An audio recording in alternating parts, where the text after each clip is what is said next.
The sixth ground is intervention of war. Intervention of war or warlike conditions can, in certain situations, lead to frustration of contract. The closure of the Suez Canal following the Anglo-French War with Egypt interrupted the performance of many contracts. One such case is Sakir Glue and Company Limited versus Nobel Thorn GmbH. In this case, the defendants agreed to ship some Sudanese peanuts during November or December 1956 to Hamburg for a certain price. On the 2nd of November, the Suez Canal was closed to shipping. The defendants could still have transported the peanuts within the contractually agreed time, but this would have meant going via the Cape of Good Hope, which would have taken 4 times as long and increased the cost of transport considerably.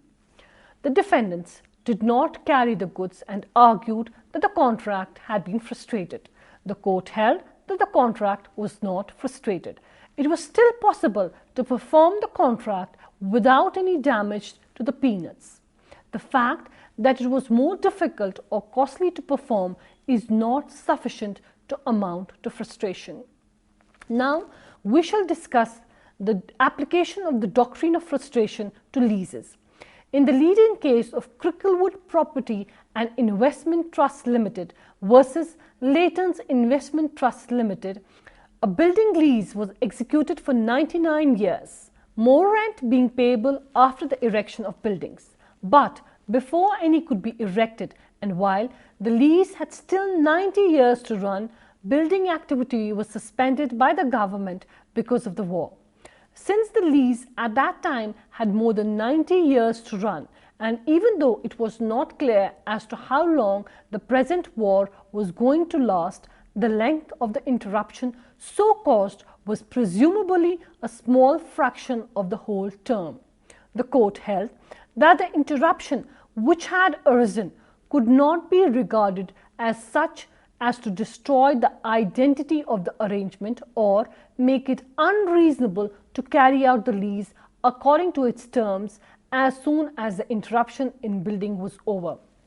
His Lordship was not prepared to accept the view that frustration does not apply to leases. In India, the question was considered by the Supreme Court in Raja Dhruvdev Chand versus Raja Har Mohinder Singh. The Apex Court observed that the courts in India have generally taken the view that Section 56 of the Contract Act is not applicable when the rights and obligations of the parties arise under a transfer of property under a lease. It was one of the cases arising out of partition of the country into India and Pakistan. The lease in question was that of an agricultural land for 1 year only. The rent was paid and the lessee was given possession. Before the land could be exploited for any crop came partition, which left the land in Pakistan and the parties migrated to India. The action was to recover the rent paid, but no such recovery was allowed. Justice Shah pointed out that completed transfers are completely outside the scope of Section 56 of the Indian Contract Act.